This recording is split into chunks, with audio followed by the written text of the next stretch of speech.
এনসিপির মঞ্চে হামলা, পুলিশের গাড়িতে আগুন ও ইউএনওর গাড়িতেও হামলা। কার নিয়ন্ত্রণে গোপালগঞ্জ? সন্ত্রাস কর্মকাণ্ডে আজ গোপালগঞ্জে ভয়াবহ রূপ নিয়েছে। বুধবার দুপুরে জাতীয় নাগরিক পার্টি এনসিপি আয়োজিত সমাবেশের স্থলে বর্বর হামলার পাশাপাশি সকালে একই এলাকায় পুলিশের গাড়ি ভাঙচুর করে গাড়িতে আগুন ও ইউএনওর গাড়িতেও হামলার ঘটনা ঘটেছে। একই দিনেই তিনটি গুরুতর সহিংসতার ঘটনায় গোটা জেলা কার্যত ভয় আর আতঙ্কে পরিণত হয়েছে। ব্যাপকচর এলাকায় এনসিপির মঞ্চ প্রস্তুতির সময় ছিল থমথমে পরিবেশ। সকাল থেকেই কার্যত নিষিদ্ধ আওয়ামী লীগপন্থী লোকজন এলাকায় ঘোরাফেরা করছিল। ঠিক সেই সময় পুলিশের একটি টহল গাড়ি লক্ষ্য করে স্থানীয় একটি সংঘবদ্ধ দল হামলা চালায়।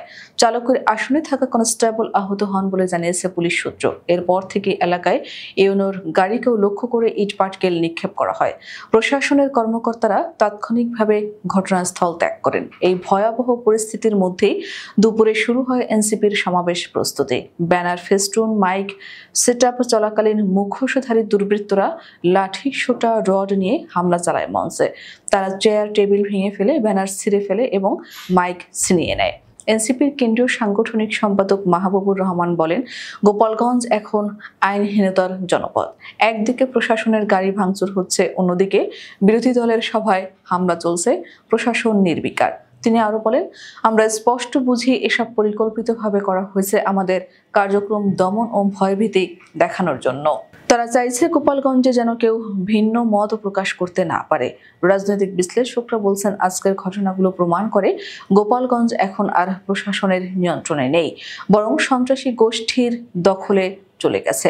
আইন শৃঙ্খলা বাহিনীর গাড়ি ভাঙচুর ও নির্বাহী কর্মকর্তার গাড়িতে হামলা সরকারের ব্যর্থতাকে প্রকাশ করেছে।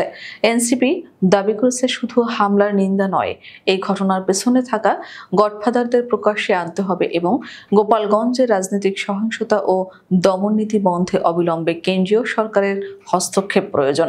একটি জেলার মধ্যে যদি একই দিনে প্রশাসনের উপর হামলা হয় এবং বিরোধী দলের সমাবেশে ভাঙচুর হয়, তাহলে বুঝে নিতে হবে গোপালগঞ্জ আর শুধুমাত্র একটি এলাকা নয়, এটি হয়ে উঠেছে গণতন্ত্রের বিরুদ্ধে দাঁড়ানো এক ভয়ঙ্কর প্রতীক।